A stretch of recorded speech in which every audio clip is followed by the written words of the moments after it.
le président Gbagbo ne sera sur la liste électorale que lorsque le fait qui justifie son absence de la liste électorale a disparu. Voilà. Et ça, ce n'est pas le fait de la commission électorale indépendante. Ça, c'est le fait de la justice ou bien de dialogue politique multiple.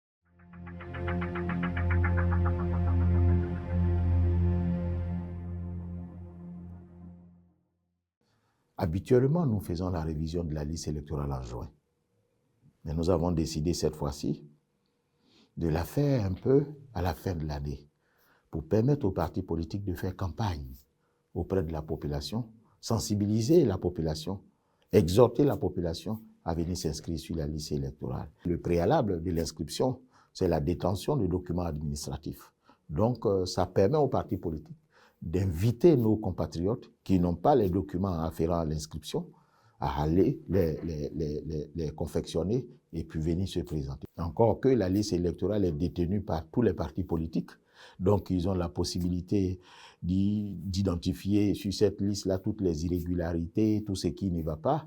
On n'a pas besoin d'attendre une période pour pouvoir le faire, de sorte que quand la période est ouverte, vous venez poser toutes vos difficultés pour qu'on puisse ensemble trouver les solutions. Donc, je pense que la période est bonne, mais dans tous les cas, on avise. Si on commence et qu'on se rend compte qu'il y a un engouement effectif, bon, on verra la possibilité de prolonger parce que l'objectif, c'est justement d'avoir le maximum de citoyens inscrits sur la liste électorale.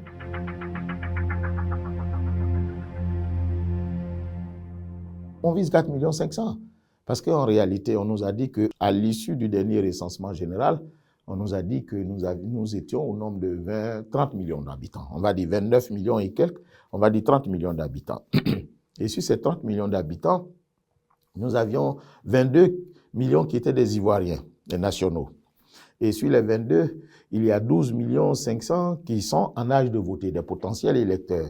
Et sur la liste électorale, il y a 8 millions qui sont inscrits sur la liste électorale. Donc, vous voyez bien qu'il y a un gap de 4 500 000 à aller chercher. Donc, nous, c'est les 4 500 000.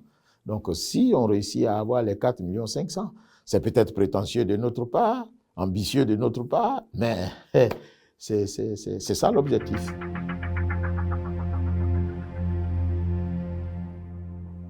La commission électorale indépendante est le réceptacle. Reçoit-il les conséquences des décisions de l'état des personnes? Ce n'est pas la commission qui détermine l'état des personnes. C'est la justice en cette matière-là qui détermine le sort des personnes. Mais lorsque le sort des personnes est déterminé, maintenant on en tire les conséquences. Le président Gbagbo ne sera sur la liste électorale que lorsque le fait qui justifie son absence de la liste électorale a disparu. Voilà. Et ça, ce n'est pas le fait de la commission électorale indépendante. Ça, c'est le fait de la justice ou bien de dialogue politique multiple. C'est un procès vraiment injuste qu'on fait à la commission électorale indépendante. Je pense qu'on passe par la commission électorale pour atteindre d'autres objectifs.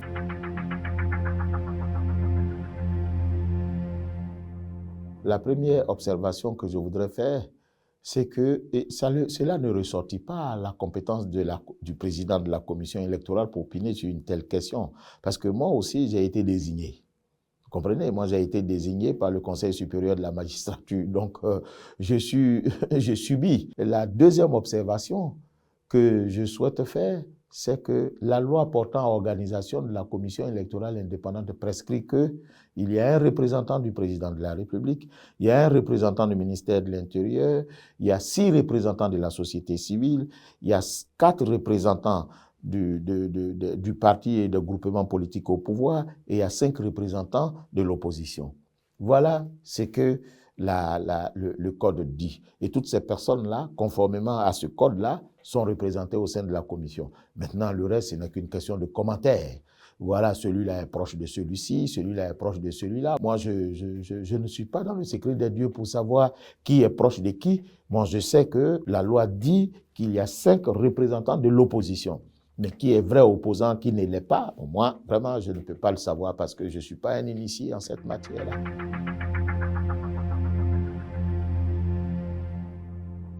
L'opportunité de revoir le découpage ne relève pas non plus de la commission électorale indépendante. Vous savez bien, nous faisons des propositions parce qu'il y a des critères qui commandent au découpage. Ces critères sont bien connus. Maintenant, nous faisons des propositions au gouvernement. Il appartient au gouvernement de faire un découpage. Bon, mais sinon, c'est sur la base de ce découpage-là que toutes les élections ont eu lieu. Il y a beaucoup de choses ça peut faire l'objet d'un débat, d'un dialogue politique, ça. Nous, les techniciens, nous faisons notre part. Maintenant, il appartient aux politiciens, à l'occasion des dialogues qu'ils vont initier, de discuter de toutes ces questions-là et de ne pas l'imposer à la commission électorale qui est un organe simplement technique qui cherche à exécuter une mission que prescrit la loi ou les accords politiques. Donc le découpage, vous avez beau faire le découpage, il sera toujours décrié, vous savez bien.